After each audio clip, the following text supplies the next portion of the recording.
시작해도 좋을까요? 네. 네.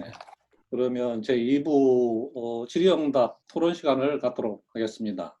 이미 그 발표 시간에 몇 가지 커다란 주제들이 제기된 것 같기도 해요. 예를 들면 그 세계 생태론 하고 그다음에 페미니즘적 세계 생태론하고가 구분될 수 있을런지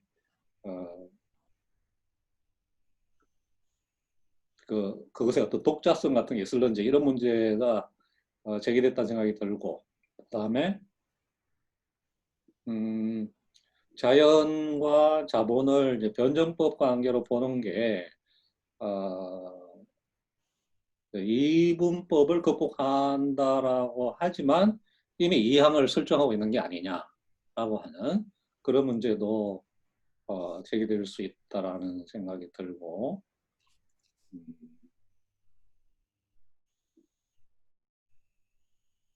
네, 대체로 이런 문제들이 제기가 된 것 같은데, 이 외에도 그 참석을 하시면서 그 구글 설문지에 질문을 던진 분들도 이미 있습니다. 근데 일단 현장성이 제일 중요하니까 먼저 그 현장에서 질문을 받고 만약 그 질문이 모자랄 때에는 그 설문지에서 제기하신 질문들을 가져와서 발표자 선생님들께 문제로서 던져보도록 하겠습니다. 그러면 오랫동안 그 발표를 들으시느라고 기다리신 분들 중에서 오늘 주제와 관련해서 제기하신 질문들 먼저 이야기해 주시면 고맙겠습니다. 특별한 순서는 정해져 있지 않고요. 자유롭게 그 발표 선생님을 지명하셔도 좋고, 아니면은 그냥 일반적인 방식으로 문제를 제기하면 답변하실 수 있는 선생님께서 답변해 주시면 좋겠습니다.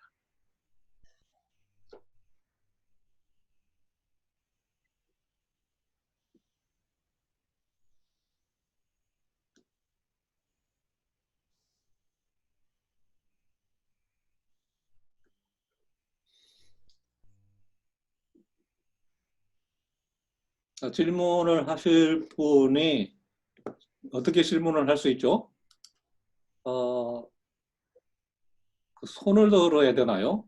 지금 화면상에 두 개의 화면이 지금 나타나 있어가지고 어떤 분이 지금 손을 들는지를 알 수가 없는데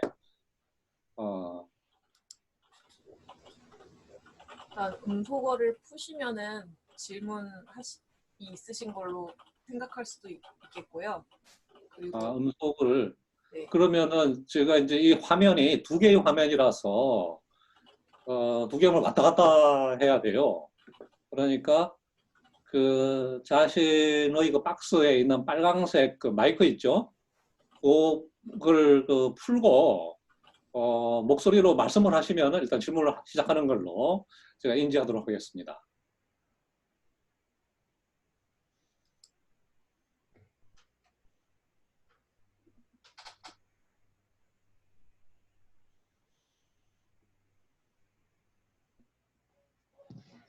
제가 질문을 드려도 될까요? 혹시 잘 들리시나요? 네, 잘 들립니다. 네, 질문이 나오지 않는 것 같아서 제가 먼저 한번 질문을 드리겠습니다. 저는 김기성이라고 하고요. 소속이라고 하긴 뭐하지만 녹색당에서 조금 활동을 하고 있고, 최근에 청년 당원주가 이 책으로 세미나를 좀 했었는데, 그 과정에서 읽었던 내용 포함해서 좀 책에 대한 어떻게 보면 좀 비판적일 수 있는 질문일 수도 있을 것 같습니다. 그래서 최호정 선생님께서 답변을 해주셔도 좋고, 아니면 다른 분들도 잘 답변해 주실 수 있을 것 같은데, 주로 내용은 최호정 선생님이 말씀하셨던 부분이랑 좀 많이 다 있는 것 같아요. 우선 첫 번째로는 여기서 계속 지속적으로 이야기를 하고 있는 그 이분법을 지향해야 한다는 말에 대해서인데요. 이분법을 지향해야 한다는 말은 뭐 당위적으로 말해줄 수 있지만 이게 얼마나 유의미한가라는 생각이 들었거든요. 이를테면 이분법을 해체하자는 주장이 특정 주체에 대한, 이를테면 인간 혹은 인간이 만들어온 문명에 대한 책임 소재를 흐리게 하는 건 아닐까, 이런 혐의가 아무래도 조금 들어서 그거에 대해서 어떻게 보아야 할까라는 고민이 있었습니다. 이 책에서 주로 어떻게 보면 대척점에 놓여 있다고도 말할 수 있는, 책에서 종종 언급이 되는 존 벨라미 포스터류의 생태사회주의 그룹들이 있잖아요. 그 사람들, 뭐 최근에 사이토 코에이 같은 사람들도 있고, 그 사람들은 물질대사의 균열에 초점을 맞춰서 인간과 뭐 비인간 자연의 관계를 지적하고 있는 것 같은데, 책을 읽다면서 계속 그런 고민들이 들었습니다. 결국 어떻게 보면 인간은 존재로서, 언어로서 이분법을 완전히 극복할 수는 없을 텐데, 이분법을 지향해서 무엇을 하고 싶은 건가? 그러니까 극복은 왜 필요한 건가? 뭐 아까 혹은 뭐 이분법을, 위기들의 연관성을 인지하는 것을 꼭 이분법을 극복해야만 가능한가? 이런 고민들이 우선 하나가 있었습니다. 또 하나의 질문이 있는데 일단 여기까지만 하도록 하겠습니다. 네.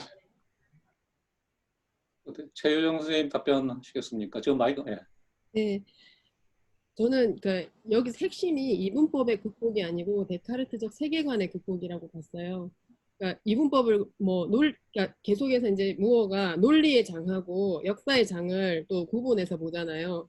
그러니까 이 논리의 장에서 이분법은 극복할 수 있는데, 아니 그러니까 이분법을 극복한다는 게 뭐죠? 그럼 이론론으로 환원하거나 아니면 뭐 다자주의로 가는 건가요?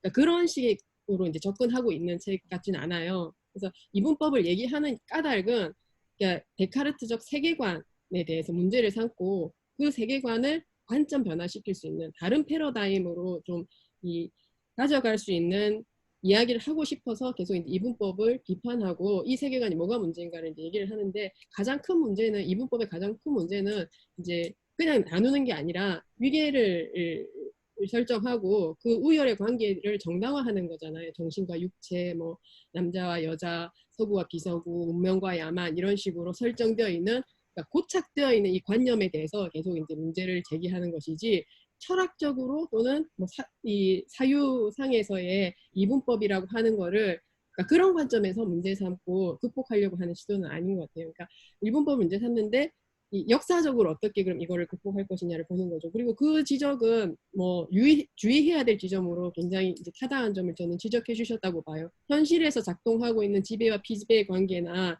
이 양자 구도 속에서 드러나는 작용하고 있는 힘의 흐름과 관계들을 이걸 다 무시해버리고 얘기를 할 수는 없는 것이죠. 그런데 이제 그거를 어떻게 넘어설 것인가의 문제가 있는 것이고, 이 위계를 그냥 단순 전복시키는 거, 남자에 대한 여자를 여자에 대한 남자로, 또는 뭐 서구와 비서구의 관계를 그러니까 도치하는 방식으로 전환시키는 것은 아니다라고 하는 것이죠. 근데 이제 녹색 사상에서도 그런 문제는 나타나잖아요. 인간 중심주의를 계속 이제 비판하면서, 그래 그러니까 인간이 다 쓰레기야. 지구에서 인간이 없으면 돼라고 하는, 이거는 조금 뭐 과장된 농담이긴 하지만 어쨌든 그러면 이제 그런 식으로 자연 중심주의 속에서 인간을 그냥 단순히 생물학적인 종으로 이제 환원시키거나 아니면 다자 속에서의 한 점으로 파편화시키는 결과가 나타날 수도 있는 것이어서, 저는 그 부분은 조심해서 읽어야 될 부분이라고 생각을 하고, 이 무어도 이 이분법을 얘기를 할 때 이분법이라는 논리향을 극복하려고 이 문제를 제기하지는 않았다고 생각을 해요. 답변이 되셨을까요? 네, 감사합니다. 예, 다른 질문 있으시면 먼저 하시고요. 없으면 또 하나의 질문 갖고 있다고 계셨는데 좀 이따가 제기해 주시면 좋겠습니다.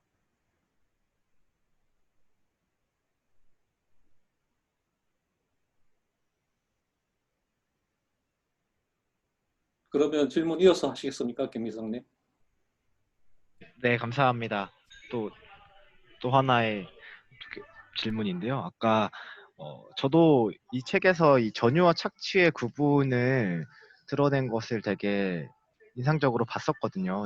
저희가 뭐 사실 이전에도 어떻게 보면 전유, 이 구분하는 것이 이전에도 착취라고 표현했던 것들을 어떻게 보면 전유로 이해하겠구나라는 그런 생각도 좀 들었었던 것 같고, 근데 그러면서 또 동시에 어, 전유와 착취의 구분에 대한 약간의, 구분하는 것 자체는 이해를 했는데 왜 이전에 이들을 구분하지 않았을까, 이런 고민들을 하면서 또 생각을 좀 했었습니다. 그래서 마르크스가 초기에 프루동을 비판했듯이 인간은 전유, 뭐 아까 날로 먹기라고도 표현을 해주셨는데 그런 어느 정도의 그런 것들 없이는 살아갈 수가 없는 게 되어 있잖아요. 뭐 어떤 공간을 점유해야 되고 직접적인 섭취 대상이 되었던 혹은 뭐 생산 과정에서 살해하건 간에 동물과 식물을 먹지 않을 수 없죠. 즉 전유하지 않을 수 없다라는 생각이 들고 인간은 그런 어떤 필요나 욕망 같은 것들을 지니고 있다라고 생각을 합니다. 아마 뭐 존 벨라미 포스터나 마르크스나 인간은 전유할 수밖에 없는데 없기 때문에 전유가 아니라 착취에 집중하려고 하는 공산주의와 같은 전략을 취했다라고 생각을 하는데요. 뭐 이런 막스웰 전략 평가랑 좀 별도로 그리고 또 동시에 여기서 누구의 필요와 욕망이 인정되고 소구되는가에 대해서 페미니즘이나 탈인간 중심주의가 되게 날카로운 질문을 던지고 있다라고 생각을 하는데 어쨌든 이 무어의 책 속에서 이러한 필요와 욕망에 대해서 얼마나 다루고 있는가 하는 생각을 좀 했습니다. 그러니까 책에서도 몇 번 인용이 되는 데이비드 하비 같은 사람을 보면 근데 도시공간의 형성 과정에서 도시공간에 진입하고자 했었던 프롤레타리아를 포함한 사람들의 욕망이 결합되어 있었고 그 이미 만들어진 뭐 건축물이라던가 도시공간, 교통 같은 자본체들이 우리 필요와 욕망을 다시 속박하기도 하잖아요. 그리고 최근에는 그 제국적 생활 양식이라고 하는 독일의 율리 브란트 같은 사람이 지적했듯이 특정한 소비 습관이나 이동성 혹은 지적 충족과 같은 어떤 북반구 사람들에게 이미 생활 양식으로 자리 잡은 일상적인 것들이 있고 그 속에서 착취와 전유가 비가시화되고 또 생활 양식을 벗어나면 또 다시 피착취자나 피전유자의 지위로 빠져버리기도 하는 속에서 사람들이 어떤 선택을 한다라는 생각이 들었거든요. 그래서 여기서 전유와 착취를 구분할 때 이런 필요와 욕망의 문제를 어떻게 너무 좀 안 바라보고 있는 건 아닌가? 그런 고민들이 조금 이 책을 읽으면서 들었습니다. 그래서 혹시 이 부분에 대해서 답변해 주실 분이 있으시면 좀 고민을 나눠주시면 감사할 것 같습니다.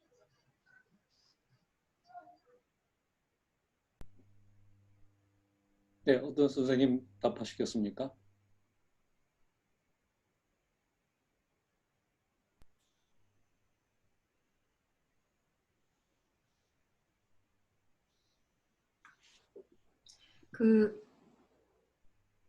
뭐 가만히 있기도 못하니까 말을 좀 못 해보면 네. 여기서 제가 이제 이해하는 바로는 제이슨 모가 여기서 얘기하고 있는 전유와 착취는 자본주의적 전유, 자본주의적 착취를 얘기하는 것에 한정지어서 이해해야 되지 않을까라고 생각을 해요. 이제 전유 개념 전에는 우리가 주로 수탈 이야기를 했었던 것 같아요. 그러니까 이걸 착취로 볼 것이냐, 아니면 수탈로 볼 것이냐. 그래서 이제 농민의 어떤 노동이나 아니면은 뭐 여성의 부불 노동이나 이런 부분들을 수탈 개념으로 이제 이해하려는 측면이 있었다면 여기서 제가 보기에 그러니까 한 번 더 말씀드리자면 제이슨 무어는 전유와 착취를 자본주의적 역사적 자본주의 혹은 역사적 자연을 설명하는 그 틀 안에서 이 개념을 사용하고 있다라고 보고 그랬을 때 이 전유라고 얘기를 하는 것을 통해서 제가 아까 김효정 선생님이라고 했습니다. 이 번역자랑 헷갈려가지고 죄송해요. 최효정 선생님께서 말씀하셨던 것처럼 전유의 행위는 그것을 값싸거나 혹은 값어치가 없는 것으로서 만드는 행위가 포함되는 거잖아요. 그러니까 그렇게 만들어 놓고 거를 쏙 써먹고 또 어디 가서 또 그렇게 만들어 놓고 그렇게 써먹고 원래의 자연은 그렇지가 않지만 소위 원래의 자연에 대해서 우리는 알 수가 없고 뭐 어떻게 얘기할 수 없는데 자본주의적 자연 혹은 자연적 자본주의 이 틀에서 얘기할 때의 전유는 그것을 설명하기 위해서 가지고 온 혹은 고안해낸 그런 용어가 아닌가라고 생각이 들어요. 그래서 그렇게 봤을 때 아까 말씀하셨던 그 필요와 욕망은 이 착취와 전유의 틀에서는 틀과는 다른 측면에서 얘기되어져야 하는 부분이라고 생각이 들거든요. 그리고 저는 이제 요즘 읽고 있는 책 중에 하나가 탈성장에 관한 책인데 뭐 공부가 깊진 않고 그 부분에 대해서 고민은 좀 하고 있는 건데 우리가 이제 기본적으로 뭐 유기체적인 생명을 유지하기 위해서는 소비를 아니할 수는 없잖아요. 근데 거기에 필수적으로 필요한 필요 소비들과 어떤 욕망 때문에, 그러니까 굳이 정신분석학을 동원하지 않더라도 이게 뭐 해결되지, 욕망과 욕구는 다르니까, 그렇죠. 그래서 필요한 부분들을 소비하는 것과 그렇지 않은 것들을 욕망하고 소비하는 것은 다른 층위의 문제이고, 이 또한 아까 그 틀과는 다른 층위에서 얘기되어져야 할 부분이 있다라는 생각이 저는 들어요. 그냥 이왕 말을 꺼냈으니까 보태면 이거는 이제 별개일 수도 있는, 저는 이 책에서 아까 말씀하신 그 부분이 저한테도 약간의 질문이기도 하기 때문이거든요. 그러니까는 자연 속 자본과 자본 속 자연이라고 할 때 그러니까 같이 어떤 대칭적인 어떤 역할을 하는 것 같지만 사실 그렇지가 않잖아요. 그래서 아까 책임 소지를 또 말씀하셨고 그 부분은 굉장히 중요한 문제제기라는 생각이 들고, 이것을 그러니까 이분법적으로 사유하지 않음으로 해서 우리로 하여금 어떤 것을 분석하지 못했는데 그것을 분석해낼 수 있는 어떤 장을 열어준 어떤 굉장히 큰 역할을 하고 있음에도 불구하고, 또 저는 그건 굉장히 유의미하다고 생각하고 아마 최윤호 선생님도 그 점에 굉장한 매력을 느끼고 계신 거라고 생각해요.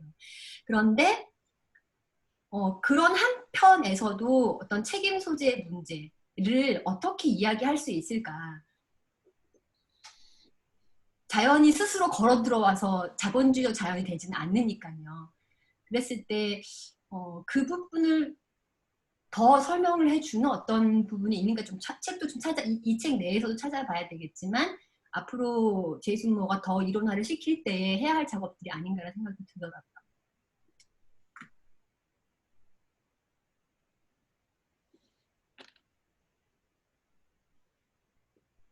네. 답변 네, 감사드립니다. 저도 잠깐 네, 얘기해도 될까요? 그러니까 이 전유라고 하는 개념을 소비나 생산, 그 사용의 개념하고는 구분해서 써야 될 것 같아요. 그 생산물을 사용하는 행위, 소비하는 거라고, 전유는 생산물에 대해서가 아니라 생산 활동에 대해서, 이게 무어는 계속 생명의 일, 에너지 뭐 이렇게 표현하는데, 이 활동에 대해서 이제 전유를 한다는, 그거를 잘 나타내주는 표현이, 임금 노동자는 착취당하는데 노예는 전유당한다라는 표현이거든요. 그러니까 이 전유에서 나타나는, 그러니까 날로 먹는 데서 나타나는 수탈하고 착취해서 합리적으로 보이게 포장하는 거하고 완전히 다르다고 저는 봐요. 전유는 그냥 그런 거 없이 뭐 가책도 없고 합리적으로 포장할 필요도 없이 그냥 갖다가 먹는 것이잖아요. 뭐 돼지를 예로 들면, 예전에 이제 그 돼지를 키울 때는 어쨌든 재생산의 시간을 줘야 되잖아요. 새끼를 낳아서 젖을 먹이고 그 새끼가 커서 또 모돈이 될 때까지, 그리고 이제 또 새끼를 계속 낳아야 되니까 그 어미에 대해서 뭔가 이제 책임져 주는 일을 해야 된단 말이에요. 근데 그거하고 전유의 방식은 그게 아니죠. 지금 6개월 만에 이제 잡아먹잖아요. 그거는 그냥 이 무어 책에도 나왔듯이 수명이나 어떤 그 생명 존재의 그 시간, 자연의 시간 이런 것들을 전혀 고려하지 않고, 뭐 수명이 단축되면 더 단축될수록 좋은 것이죠. 갖다가 이제 쓰고 버리고, 노예도 마찬가지인 거잖아요. 계약 없는 노동자, 어떤 법적 보호도 없는 순수하게 자연화된 어떤 이제 물체로서 이제 취급을 하게 되는 것이고, 그 전후의 현상이 저는 이제 심각한 것이 노동의 일반 형태로 나타나고 있다고 이제 보여지는 거예요. 플랫폼 노동이나 이런 데서 보면 계약 없는 노동자, 쌍빠삐들이, 그게 이제 굉장히 특별한 어떤, 그러니까 예외적인 뭐 이주 노동자라든지 이에서 나타났던 노동 형태가 아주 보편화되고 있다라는 것이 전유라고 하는 것의 보편화라고 하는 점에서의 문제다라고 봤어요. 네. 네. 그 착취와 전유에 대한 이야기가 좀 많이 진행이 됐는데요. 또 다른 질문 제기하실 분 말씀해 주십시오.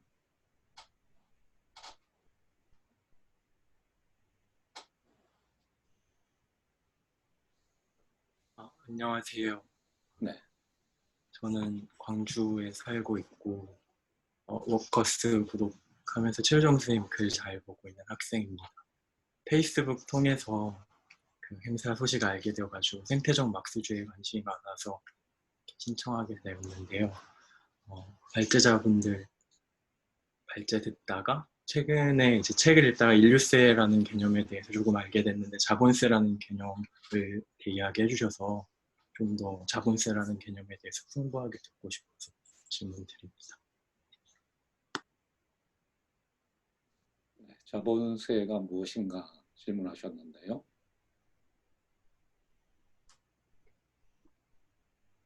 원혁범 선생님이 원범철 선생님이 잘 답변해 주실 수 있을 것 같은데. 아, 저요? 자본세는 아, 책을 봐야 되지 않을까? 저도 뭐 말을 하긴 해야 할 것 같은데요. 예. 근데 뭐 사실 제가 근데 예, 개념에 대해서 뭐 잘 알고 있진 않아서 뭐 좀 조심스럽긴 하지만 어쨌든 그 저자도 지금 한 장이었나요? 아니면 한 절이었나요? 하여튼 정도를 할애해서 인류세와 자본세에 대해서 이제 얘기를 하고 있는데요. 그러니까 기본적으로는 뭐 그런 게 아닐까 합니다. 뭐 우리가 일반적으로 아까 뭐 최정 선생님도 얘기하셨지만, 그러니까 그런 식의 관념들, 뭐 인간이 지구를 망치고 있다라는 식으로, 뭐 인류가 뭐 세상을 뭐 파괴하고 있다라고 할 때, 그러니까 그런 굉장히 모호한 그런 주체로 설정되는 인류라는 그런 집합의 균질화된 그런 호명 방식이 어떤 책임의 소재를 흐리는 게 분명한 사실인 거잖아요. 그러니까 뭐 많은 환경운동가들이 뭐 흔히 이제 인용을 하는 것처럼 뭐 실제로 뭐 탄소 배출이라든지 이런 것들이 이제 지금 기후 변화의 어떤 핵심적인 원인이라고 봤을 때 그런 것들에 가장 큰 책임 있는 것은 굉장히 큰 기업들과 그런 기업들의 어떤 가치 활동에 가장 큰 책임이 있음에도 불구하고 마치 인류에게 책임이 있다라고 얘기하면서 뭐 우리가 좀 더 이제 올바른 생활 방식을 가질 것을 그런 권장하는, 뭐 이를테면 뭐 가장 사소하게는 뭐 텀블러를 쓰라든지 뭐 아니면 좀 더 생태 발자국을 좀 더 고려한 활동을 하라든지, 그러니까 물론 그런 것들이 쓸모없고 없다거나 무익하다거나라고 말을 하고 싶지는 않지만, 그러니까 그렇게 했을 때 모두의 책임으로 환원한다는 그런 비판은 이제 분명히 피할 수 없을 것 같고, 그런 의미에서 인류세가 아니라 자본세라는 이제 개념을 이야기한다고 이제 뭐 대충 그 정도만 알고 있는 거라서, 뭐 저도 그에 더에 대한 자세한 설명 좀 어려운 것 같습니다. 네. 근데 박여주 선생님은 남자세 그렇게 정의 안 하나요? 그럴 순 없겠죠. 저는 해러웨이가 최근, 뭐 아주 최근은 아니지만 오히려 그 문제와 함께 거주하기라는 책 등을 통해서 얘기하고 있는 그 출루세에 오히려 한 표를 주고 있는 입장이에요. 그러니까 거기서 그분이 얘기하는 거는, 해러웨이가 얘기하는 것은 아까 거멀트 선생님 말씀하셨던 그런 이유로 인해서 자기가 선택을 해야 된다는 인류세보다는 당연히 자본세가 되어야 한다라고 얘기를 하고 싶지만, 그러나 그 자본세라고 이야기했을 때 다른 인간이 아닌 비인간 자연, 인간 자연이 아니라 비인간 자연들의 어떤 역할을 얘기하기가 어렵다. 그들이 이 지구를, 이 지금 행성 혹은 환경 이런 것들을 다시금 복원시키기 위해서 혹은 뭐 기타 등등의 활동들을 하고 있는 것을 유의미한 것으로 이렇게 이론하거나 담론으로 가지고 오거나 인식하거나 하기가 어렵기 때문에 본인은 오히려 그런 물론 다른 맥락도 있지만 출루세라는 용어를 쓰고 싶다라는 이야기를 한 적이 있는데, 그러면서 이 사람이 얘기하고 있는 인간 예외주의라는 것이 있었어요. 인간 중심주의와 인간 예외주의는 굉장히 비슷하지만 다른 개념인 것 같더라고요. 제가 이해하기로는. 그래서 제이슨 무어도 여기서 이제 해러웨이의 글을 참고를 하고 있기도 하고, 저는 어떻게 보면 해러웨이언이라고 얘기를 할 수 있겠다. 굳이 선택을 하자면 그런 생각이 드는데, 인간 중심, 왜냐하면은 그 인간 중심주의를 더 나아간, 더 진전된 어떤 용어가 오히려 인간 예외주의를 통해서 얘기하고 있는 것이다라는 생각이 들기 때문이에요. 그러니까 인간이 왜 이렇게 예외적인가? 그것은 제이슨 무어가 이 책을 통해서 비판하고 있는, 인간이 모든 자연을 대상화해서 마치 인간은 자연에 소속되지 않은 양, 혹은 자본주의는 자연과 무관해서 자본주의가 그냥 자연이 따로 있고 자본주의는 여기도 따로 있어서 자연을 그냥 이용하고 수탈하고 하는 것만 하는 양, 인식하게 하는 그 문제 자체, 그 문제 설정 자체가 굉장히 문제적이다라고 보고 있잖아요. 그랬을 때 인간 중심주의보다는 인간 예외주의라는 이 용어가 오히려 더 설득력이 있다라는 생각이 또 들기 때문에,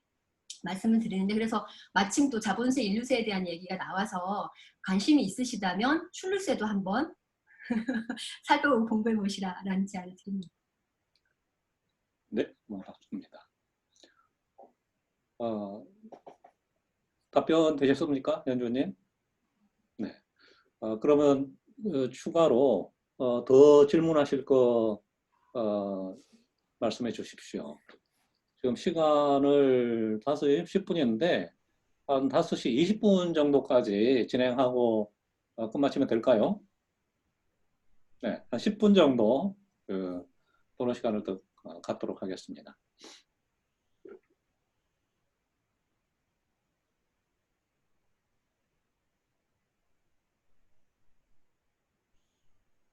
그 구글 설문지에서 제기하신 질문을 지금 하셔도 좋습니다.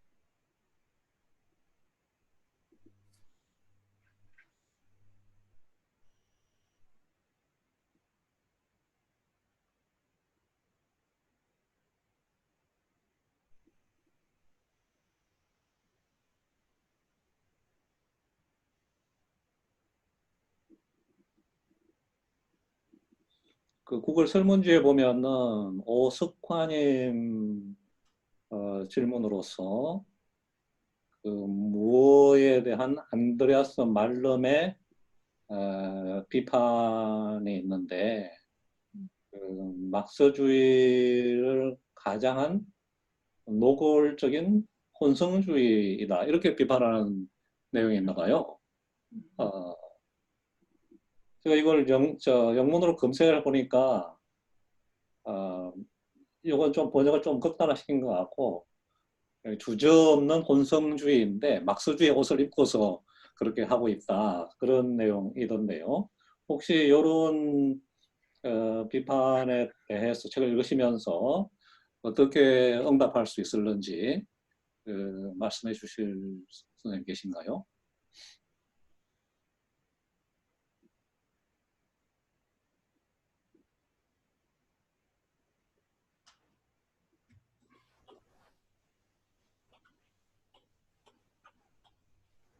반대편에서는 혼성주의를 가장한 막스주의다라고도 비판할 수 있을 것 같아요. 똑같이. 그렇지 않나요?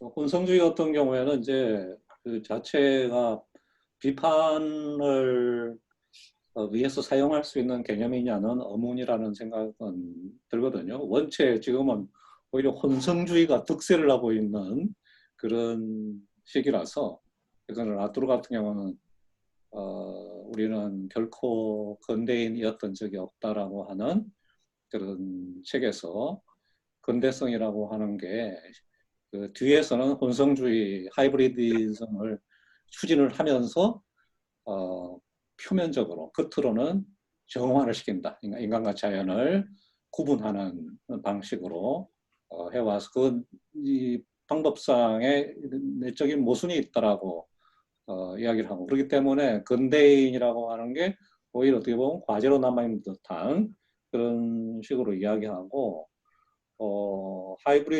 하이브리드라고 하는 거를 굉장히 그 중시하고 뭐 좀 전에 얘기했던 헤로이도 마찬가지잖아요. 사이보그 개념이 하이브리드의 일종인데 근데 막스주의라고 하는 옷을 입고서 혼성주의를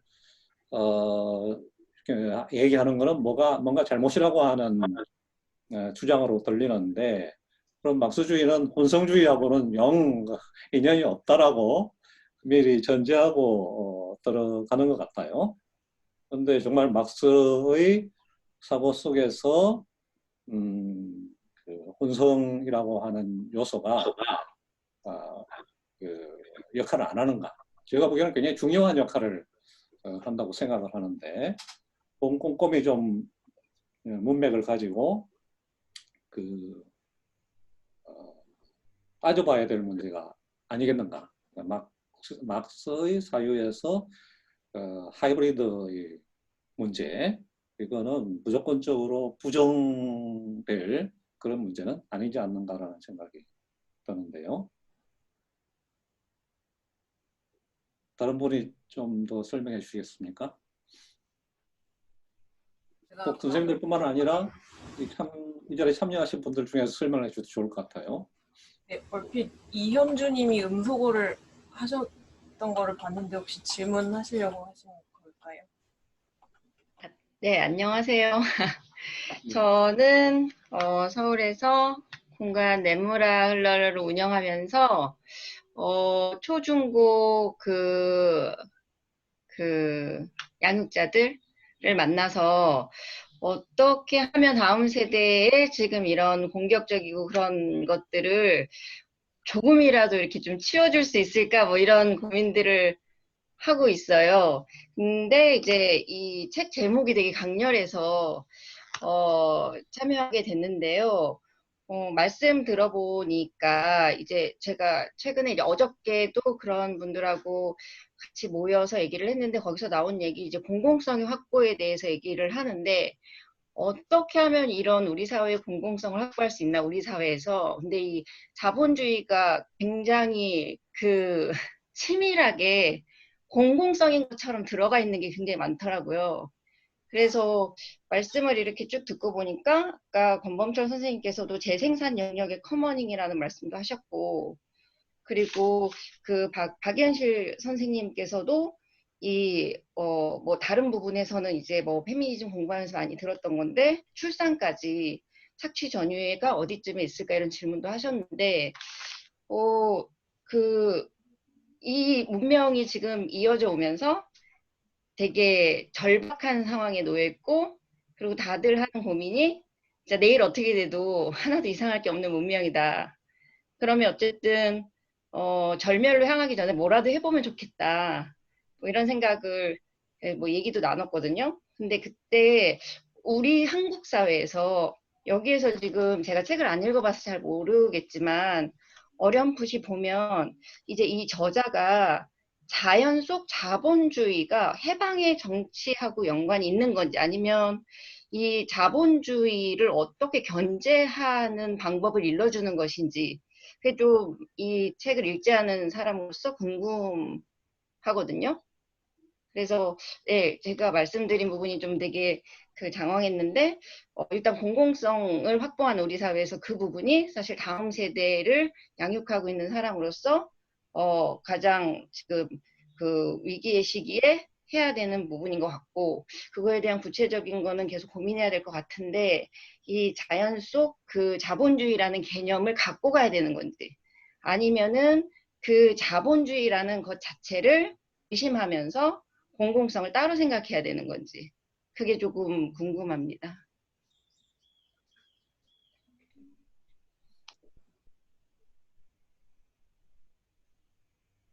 우선 권범철 선생님이 뭔가 답변을 하실 부분이 있는 것 같고 다른 분들께서도 추가 답변을 해주시면 좋겠습니다.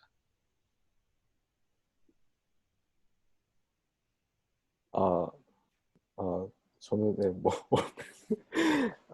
네, 이게 어려운 문제라 생각이 들어서 그냥 이 말을 긁고 있었는데요. 네.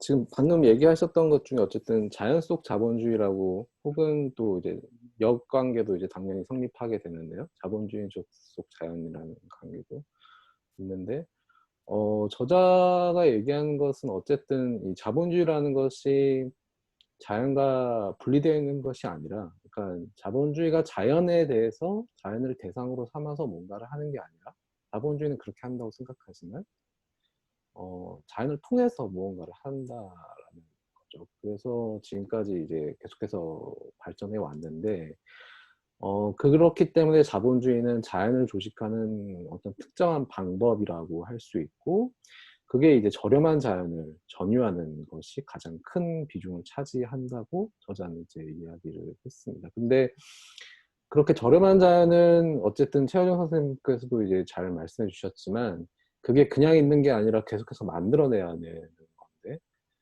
그게 이제 능력의 한계가 왔다라는 거죠, 이제.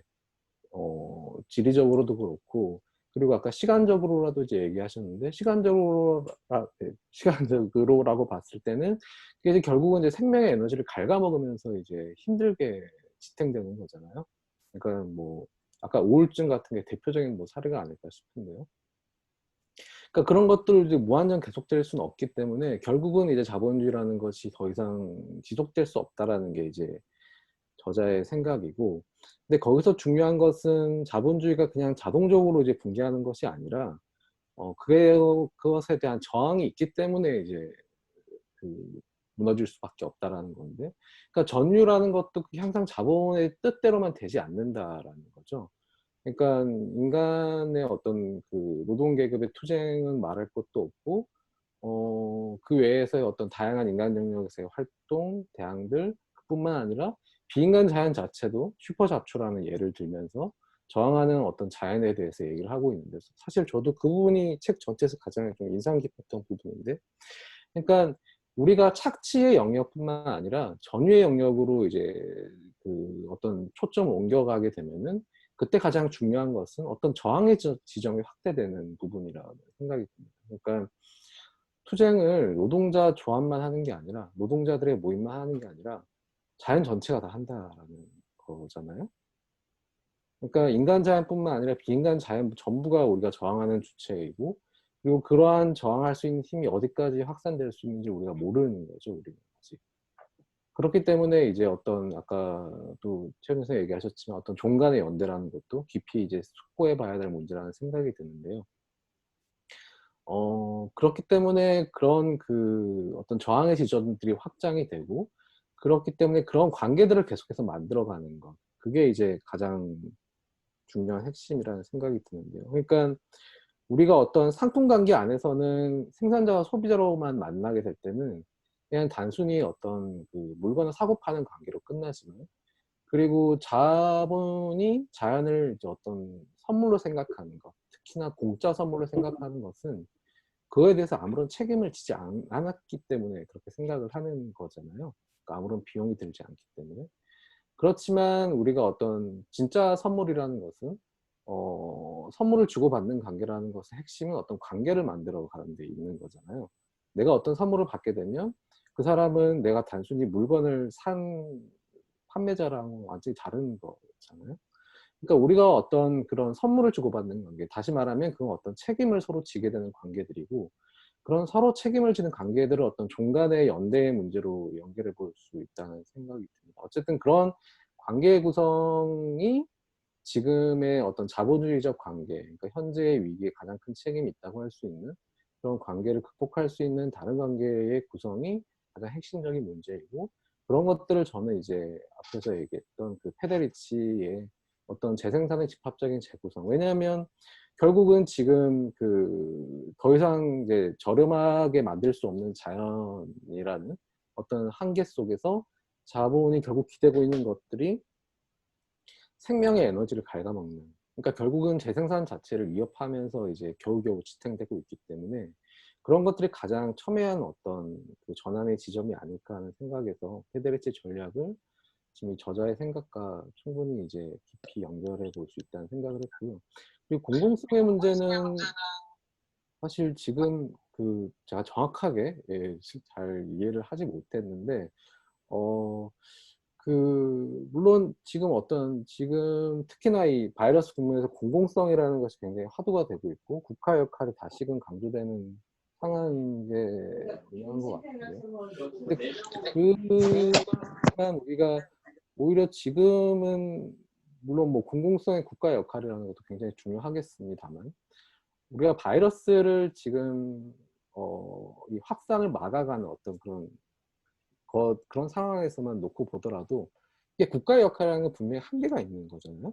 근데 사실 사람들이 서로에 대해서 관계에 대해서 책임을 지지 않으면, 그러니까 내가 뭐 옆 사람의 있건 말건 내가 하고 싶은 대로 행동한다든지 그런 식으로 되게 되면은 국가의 역할이라는 것도 아무런 의미가 없게 되는 거죠. 특히나 바이러스 같은 어떤 그 굉장히 현실화된 위기 상황이라는 어떤 지금의 상황을 하나의 예로 생각해 봤을 때도, 그렇기 때문에 우리가 오히려 더 생각해야 되는 것은 어떤 공통적인 것의 구축, 그러니까 아파서 얘기했던 커머닝의 어떤 그런 사고인 것 같고, 그것이 아마 저는 아까 질문하신 선생님이 얘기하셨던 그런 공공성의 의미하고도 크게 다르지 않은 문제가 아닌가? 예, 그렇게 생각이 듭니다. 네, 여기까지. 좀 김지혜 선생님은 좀 질문하시려고 마이크를 푸신 건가요? 네, 아닌 모양입니다. 그럼 추가 이 답변을 더 하고자 했지만 실제 시간이 지나가지고 마지막으로 발표한 선생님들의 그 남은 여운 같은 게 있을 수 있을 것이니까 그걸 짧게 한 30초 정도씩 발언을 듣고 오늘 집담회를 마치도록 하겠습니다. 먼저 김영철 선생님부터 한 말씀 해주시죠. 제가 오늘 글 쓴 내용, 서평 내용도 보면 데카르트적 세계관,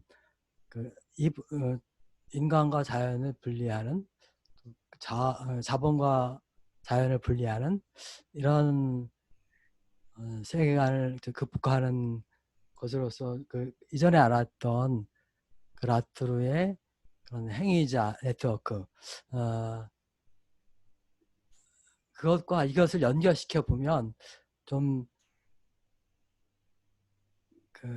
이분법을 극복하는 데 있어서 좀 더 적극적인 수단을 좀 여기서 보여주지 않나, 그런 생각이 한편으로 들면서 한편으로는 행위자들 각각의 그런 특성들을 어떻게 또 연결시킬 것인가 하는 그런 것들 계속 고민으로 남아 있게 되는 것 같아요. 예. 좋은 시간 보냈습니다. 고맙습니다. 다음에는 최효정 선생님 부탁드리겠습니다. 저는 아까 답변으로 좀 추가 답변으로 대신할게요. 혼성주의와 관련해서 저 처음에 이 책을 읽을 때 사실은 상당한 경계심과 의구심을 가지고 이제 읽기 시작했거든요. 왜냐하면 저는 이제 브리노 라투르가 작업하는 방식에 대해서 계속 좀 몇 가지 혐의점을 두고 비판적 거리를 두면서 이제 보고 있어요. 근데 무어의 이제 책을 전체적으로 다 이제 일별하고 났을 때는 이렇게 말할 수 있을까요? 그러니까 방법론적으로는 혼성주의를 취하고 있는데 목적론에서는, 그러니까 이 저자의 의도에 대해서는 분명하게 자본주의적 축적 양식에 대한 경고 또는 그 비밀을 폭로하는 것에 있다라고 저는 읽었어요. 근데 이제 제가 드린 발표문에서의 해석은 훨씬 더 무어 자신보다도 좌파적으로 좀 해석이 되었을 수도 있을 것 같아요. 근데 이제 일관되게 계속 이 제국과 기업과 계급의 문제를 얘기를 하고 이 1장부터 마지막 장까지를 관통하고 있는 것은 이 축적의 비밀이에요. 그러니까 착취가 문제가 아니고 지금은 전유가 문제야. 근데 왜 착취만 얘기해? 그리고 지금은 전유를 건드리지 않고서는, 이거를 해결하지 않고서는 우리가 이제 돌파구가 없는데 자본은 이거에 대해서 해결책이 없어라고 이제 저는 거칠게 요약하자면 이제 방점을 찍었어요.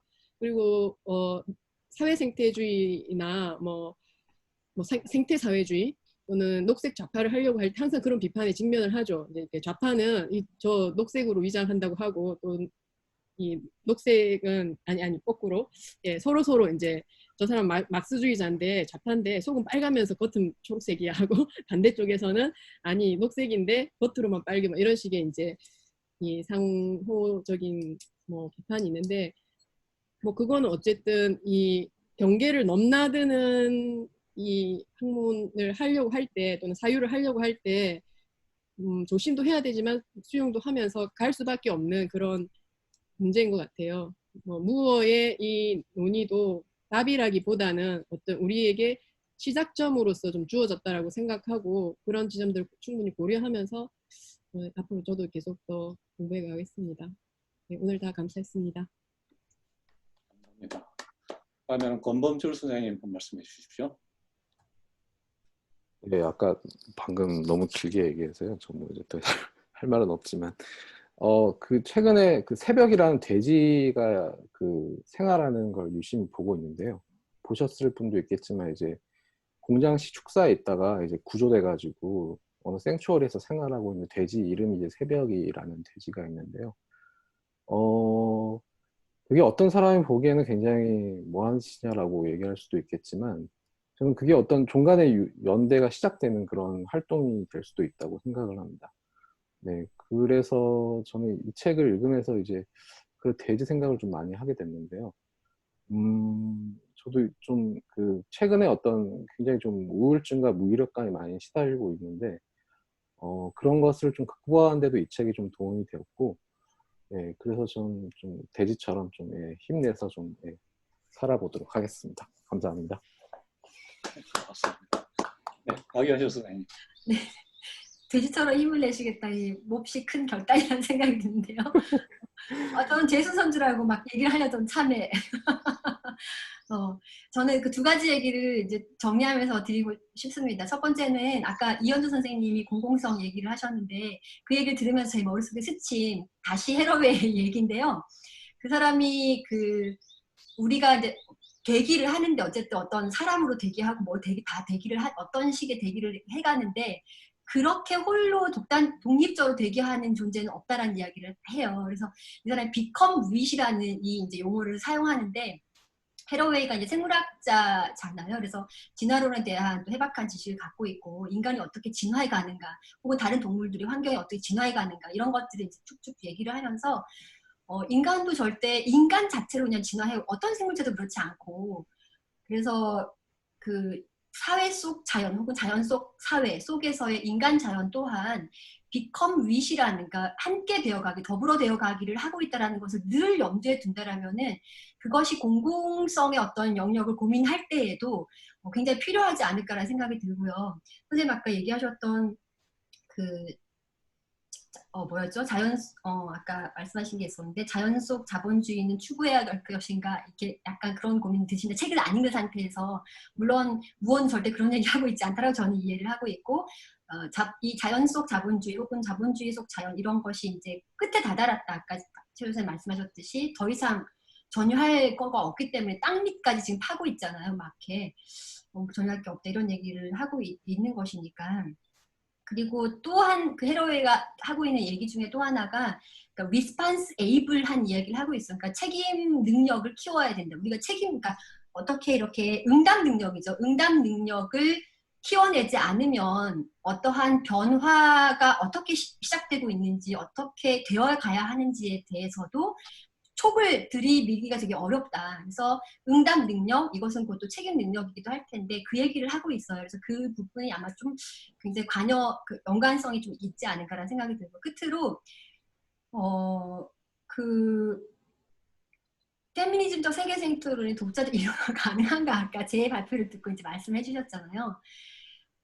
저는 뭐 굳이 반드시 그래야 한다라는 입장이 아니라 무엇가 이 세계 생태론을 통해서 혹은 세계 생태론자들이 이 이론을 통해서 이 분석을 통해서 인간 생산의 영역 이 문제 이 사안에 대해서도 충분한 이론화를 시키고 있다라는 여기서 지금 전유와 착취를 얘기하면서 장을 확 확장해 주었듯이 그런 작업을 해낸다라면은 저도 충분히 세계 생태론자가 될 마음의 준비가 되어 있다.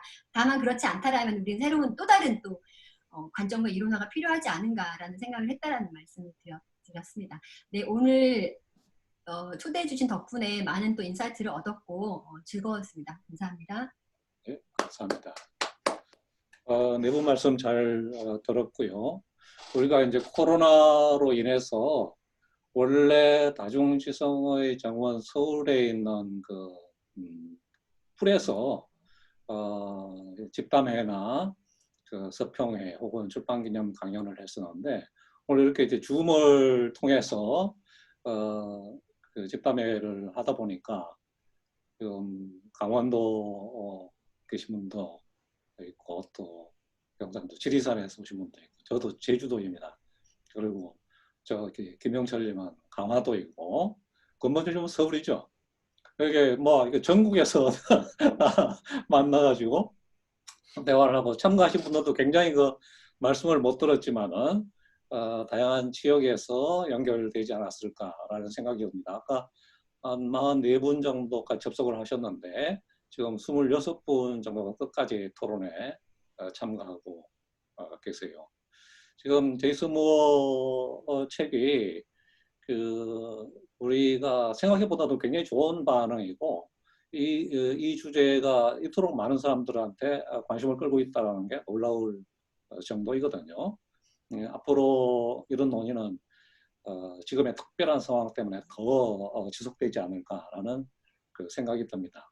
오늘 제기된 문제들이 이 자리에 다 풀릴 수 있는 건 아니고 엄청나게 크고 중요한 이슈들도 많이 제기되었기 때문에 각자가 속하신 현장에서 숙고하셔가지고 하나하나 생활에서 혹은 우리 사회 실천에서 풀어나갈 수 있는 데 도움이 되었으면 좋겠다라고 생각합니다.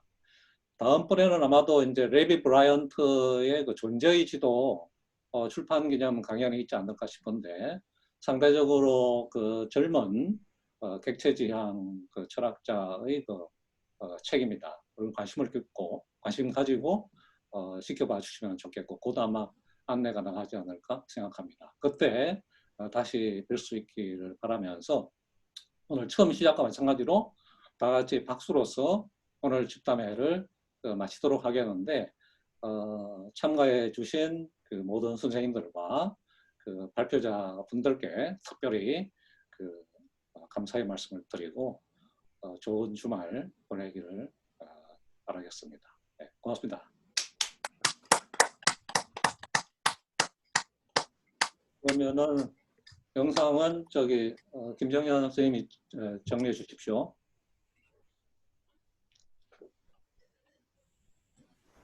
수고하셨습니다. 네, 감사합니다. 안녕히 가십시오. 네, 감사합니다.